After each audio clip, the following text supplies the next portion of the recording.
नरेंद्र मोदी जी, प्रधानमंत्री भारत सरकार, परम आदरणीय परम श्रद्धेय श्री योगी आदित्यनाथ जी, उत्तर प्रदेश सरकार, आप दोनों को मेरा शत सादर प्रणाम। मैं अजय टंडन, अधिवक्ता सर्वोच्च न्यायालय, राष्ट्रीय अध्यक्ष Imandar Bharatiya party, CEO ATC AI solutions private limited. आदरणीय महोदय, मैं अजय टंडन, सीनियर सिटीजन, उम्र 70 साल, भारत के भ्रष्ट नौकरशाही, पुलिस प्रशासन एवं भ्रष्ट संस्थाओं के विरुद्ध अनवरत संघर्ष कर रहा हूं। मैं भारत के संविधान और कानूनों का पूर्णतः पालन करने वाला पूर्ण ईमानदार व्यक्ति हूं। मैंने आज तक सुई की नोक के बराबर भी गलत पैसा नहीं कमाया और ना ही कमा रहा हूं, ना कमाऊंगा। मैंने आज तक सुई की नोक के बराबर भी अपराध न किया है, न कर रहा हूं, न करूंगा। और बगैर किसी महत्वाकांक्षा के मैंने अपना जीवन भारत के 146 करोड़ लोगों के को समर्पित कर दिया है और भारत के लोगों को न्याय दिलाने और उनका जीवन बेहतर बनाने के लिए रात दिन संघर्ष कर रहा हूं। महोदय, मैंने दिनांक 17/3/2026 यानी कल, आने वाले कल को फूलबाग गांधी प्रतिमा कानपुर नगर में पूज्य बापू के आदर्शों पर चलते हुए शांतिपूर्ण तरीके से अन्न जल त्याग कर अनशन करने का निर्णय किया था, जिसकी सूचना आप लोगों को दी।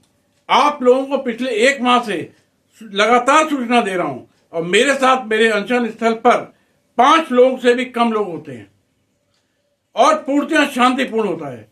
मेरा अनशन भारत के संविधान के अनुच्छेद 19 और भारत और सर्वोच्च न्यायालय के निर्णय रामलीला मैदान बनाम यूनियन ऑफ इंडिया से पूरी तरह प्रोटेक्टेड है। मेरे अनशन के निम्न कारण हैं। सिविल यानी ट्रांस यूनियन लिमिटेड यानी भारत सरकार की क्रेडिट स्कोर निर्धारण करने वाली एक प्राइवेट संस्था है।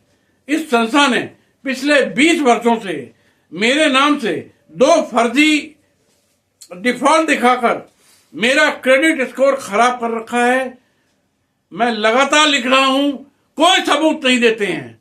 20 साल से एकदम गुंडागर्दी और मनमानी कर रहे हैं, जिसमें मेरी कोई गलती नहीं है। पूरा फर्जीवाड़ा सिविल का है।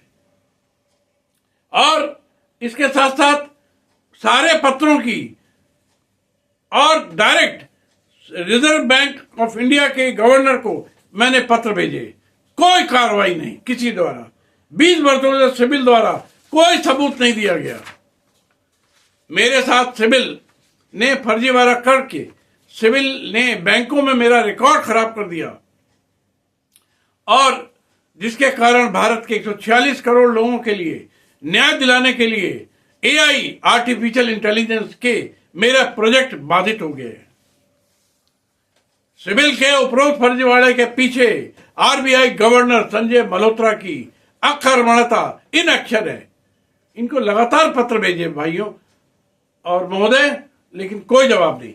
इन दोनों को 100 बार पत्र लिखे, लेकिन कोई उत्तर नहीं। अतः मेरा अन्न जल त्याग कर मेरा अनशन सिविल के चेयरमैन भावेश जैन, सिविल के 11 डायरेक्टर और आरबीआई गवर्नर संजय मल्होत्रा के विरुद्ध पूरी तरह वैध है। मेरी मांग है कि मेरे इस पूरे प्रकरण की विधिक जांच हो, न्यायिक जांच हो और जांच की अवधि में इन दोनों अधिकारियों को निलंबित किया जाए, एफआईआर की जाए और इनको जेल भेजा जाए।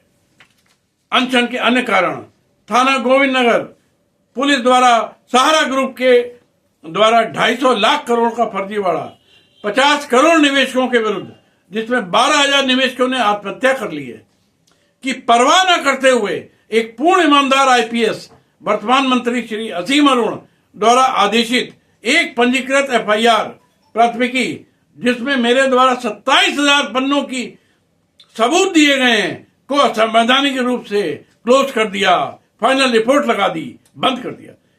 अतः मेरा अनशन SHO Govind Nagar, IO inspector Rohit Kumar Tiwari ACP, DCP, CP. FIR संख्या 0466 16/12/21 के विरुद्ध जांच और निलंबन का है। अब मेरी यही मांग है, इन सभी पुलिस अधिकारियों के खिलाफ मुकदमा दर्ज करें, जेल भेजें और निलंबित करें। इसी तरह मेरा अनशन थाना नवाबगंज, थाना काकादेव, थाना रायपुरवा, कानपुर के अन्य थानों में व्याप्त पुलिस भ्रष्टाचार के विरुद्ध है। उपरोक्त स्थितियों में मेरे द्वारा किया जाने वाला अन्न जल त्याग कर शांतिपूर्ण अनशन 17/3/2026 स्थान फूलबाग गांधी प्रतिमा में पूर्णतः संवैधानिक, नैतिक और विधिक है। मैं पिछले 1 महीने से अधिक कानपुर और उत्तर प्रदेश और भारत राजनीतिक एवं पुलिस अधिकारियों को पत्र भेज रहा हूं, लेकिन किसी का कोई उत्तर नहीं आया। लेकिन आज मेरे व्हाट्सएप पर एसपी एसएसपी कानपुर ने मेरे संवैधानिक, विधिक, शांतिपूर्ण अनशन पर स्वीकृति न देकर अस्वीकृत कर दिया, रिजेक्ट कर दिया। भाइयों महोदय, जिसका उन्हें कोई कानूनी अधिकार प्राप्त नहीं है। मुझे ऐसा लगता है कि बगैर किसी गलती के पुलिस मेरे अनशन पर अविधिक तरीके से बाधा उत्पन्न कर सकती है। ऐसी स्थिति में मैंने ये निर्णय लिया है कि चूंकि पुलिस की गुंडागर्दी और पुलिस का भ्रष्टाचार सामान्य बात है, जिसमें ये एसएसपी और एसपी शामिल है, ये दोनों गुंडे हैं, इन दोनों को गिरफ्तार करके जेल भेजिए। अंत में अतः मैं उपरोक्त आमरण अनशन का अपना अधिकार मानते हुए उपरोक्त अनशन अपने निवास पर करूंगा, अवश्य करूंगा, अनशन अवश्य करूंगा। मेरी मांगों में एक मांग कि जिस एसएसपी और एसपी ने अधिकारियों ने मेरा ये कार्यक्रम रद्द किया है, उनके विरुद्ध भारतीय दंड संहिता 198, 199, 201, भारतीय न्याय संहिता संपठित धारा 161 के अंतर्गत कमिश्नर कानपुर पुलिस प्राथमिकी दर्ज कराएं। आदरणीय मुख्यमंत्री जी उस पर आदेश दें, दोनों अधिकारियों को जेल भेजें, निलंबित किया जाए और 17/3/2026 से मेरा अनशन अन्न जल त्याग कर मेरा अनशन उपरोक्त भ्रष्टाचारियों के विरुद्ध मेरे निवास 117 K/45 RS पुरम सर्वोदय नगर काकादेव कानपुर में होगा और अवश्य होगा। हिम्मत हो तो पुलिस वालों, तुम आके घर से हमको गिरफ्तार करो, चैलेंज देता हूं तुमको।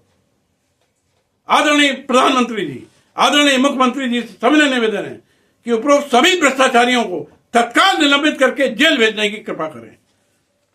पूर्व 15 दिनों में अनेक बार थाना फीलखाना, जिसका क्षेत्राधिकार फूलबाग अनशन स्थल के एसआई सत्यपाल सिंह का फोन आया। उन्होंने सारे कागजात मंगाए, मैंने भेजे। उन्होंने अनशन के दौरान पूर्ण सहयोग, पुलिस मदद का आश्वासन दिया, परंतु आज थाना अध्यक्ष फीलखाना कानपुर ने मुझसे बात करने से बदतमीजीपूर्ण तरीके से इनकार कर दिया। महोदय, कानपुर पुलिस पूरी तरह भ्रष्टाचार में आकांठ डूबी हुई है। इसलिए मेरा अनशन पूरे कानपुर की पुलिस के खिलाफ और सिविल के चेयरमैन और सभी डायरेक्टर्स और आरबीआई गवर्नर संजय मल्होत्रा के खिलाफ है और चलेगा, रहेगा। धन्यवाद। जय हिंद, जय भारत, जय मां भारती।